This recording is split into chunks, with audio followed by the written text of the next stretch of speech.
Hey, what's up guys? Today, I'll show you a sci-fi thriller film, Tremors Part 3, Back to Perfection.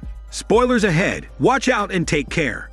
11 years have passed since the nightmare of having to be eaten by an unknown underground desert creature, which is later named the Graboids. Eventually, when a Graboid becomes wiser and smarter, it evolves into smaller Shriekers. The Shriekers are a hermaphroditic life form that can double in number every few minutes after eating sufficient food.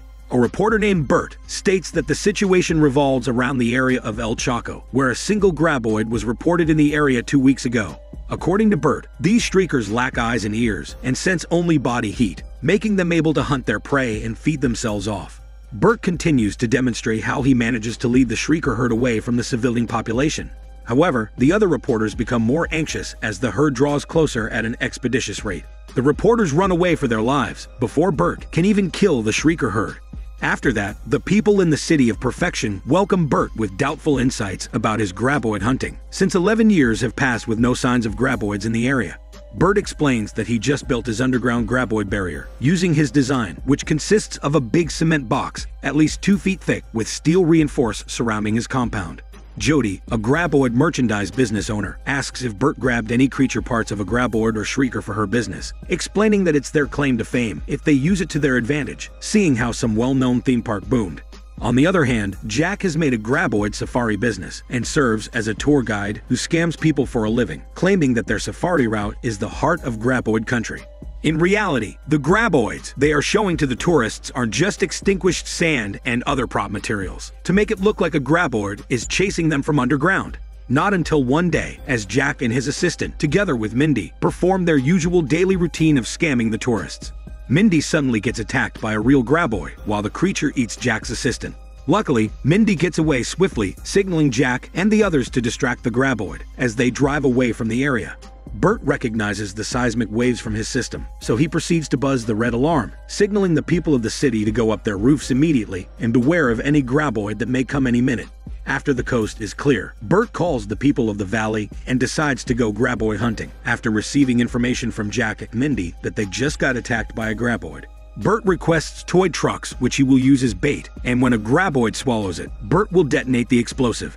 A few minutes later, just when Bert is ready to go Graboid hunting, things start going south when the agents halt Bert's plans, claiming that he's there to ensure adherence to the law protecting the Graboids, as they are considered to be endangered species. Therefore, an immediate ban on hunting Graboids in Perfection Valley will be implemented. Instead, the Graboids found will be trapped and transported alive, and will be a subject for study.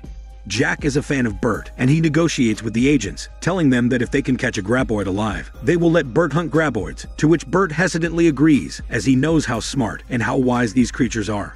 This situation instantly turns Jack to be Bert's assistant, and they immediately go off to go Graboid hunting. Coincidentally, when the two set off to their agendas, the doctor just went back from his expenditure hunting a Graboid egg, which proves his theory on how Graboids reproduce. As Bert and Jack continue their adventure, a Graboid suddenly attacks their car while they're resting.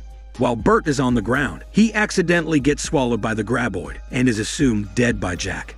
After a few moments, Bert's walkie-talkie suddenly makes a sound. Bert says that he's alive and well inside the Graboid's stomach. Bert instructs Jack to engage with the Graboid, who's now crawling away from the area where Jack is currently standing. Jack leads the Graboid to Bert's front gate. A head-on collision happens, and the Graboid is killed underground. Jack tries to get Bert out of the Graboid's stomach, and Jody comes at an exact time where Bert just grossly gets out, telling them that Bert and Jack need to be supervised. The following moment, Bert and the others set off to hunt some Graboids. Suddenly, they bump into the doctor. They find him scared, while covered in cold spray. The doctor explains that the agents found a hollow Graboid on the surface, so they examined it until they heard screaming. He says that everything happened so faster than he can process in his mind, and he witnessed the agents being torn into pieces. Agitating, he cold sprayed himself to hide his body heat. Unfortunately, during that crucial time, it wasn't effective, leaving the doctor's lifeless body in front of them seconds later after his explanation. Bert believes that he's responsible for killing the Graboids and protecting the peace in their valley. Bert proceeds to share his knowledge with his team of 3 members. He says that they are also dealing with Shriekers, which he can't track with his device.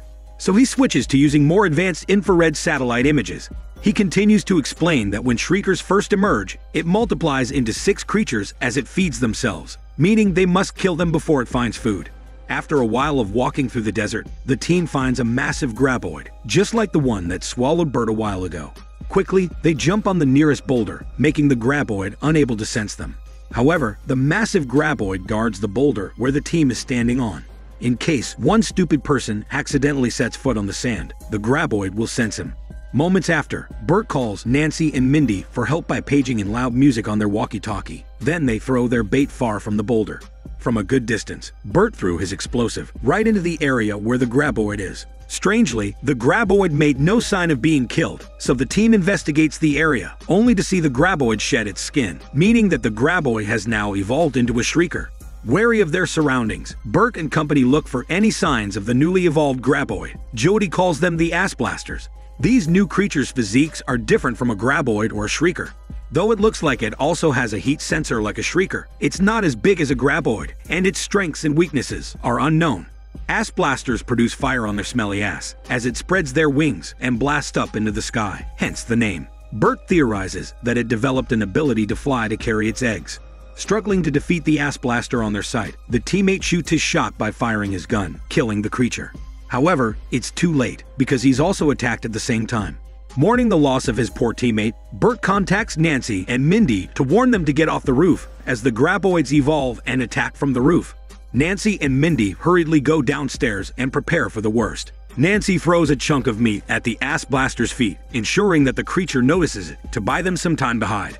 Unexpectedly, she succeeds as they run inside the meat locker and watch the Ass Blaster eat all the food in their store. On the other hand, Bert, Jack, and Jody decide to go to Bert's place to get some equipment they need to kill the flying species. As they set off on their journey to reach Bert's house, they conceal their body heat by hiding themselves under a used foam. When they get there, Jack and Jody are fascinated to see how many weapons Bert has. Bert constantly tries to page Nancy and Mindy. Suddenly, they hear an electronic beeping, signaling that an Ass Blaster is coming. Stupid Bert dismisses as he believes that their perimeter is completely Graboid-proof. Out of spite, Jody asks if it is Ass Blaster-proof. Suddenly, an Ass Blaster crashes their roof, immediately sending them to Bert's emergency area. Bert explains that this area has fast meals that can last them up to 6 to 7 years, depending on their dietary discipline. As they wait for an opportunity to go out and fetch some equipment, the team proceeds to the escape tunnel, leaving everything behind, including Bert's lifelong collection of fast meals. Everything burns into ashes along with the Ass Blaster. They believe that they should burn down all of the food too, because this may cause the Ass Blasters to multiply. While going out of the tunnel, rocks fall from the sky as a result of the massive explosion. Bert finally gets a call from Nancy. Nancy announces that they've caught one Ass Blaster who got into a food coma while trying to eat all the food in their store. Heroically, Jack manages to provide the team with a boat and a blue tarp to hide from the Ass Blasters. The group stops at the planned site of a Graboid theme park, whose permit is still pending.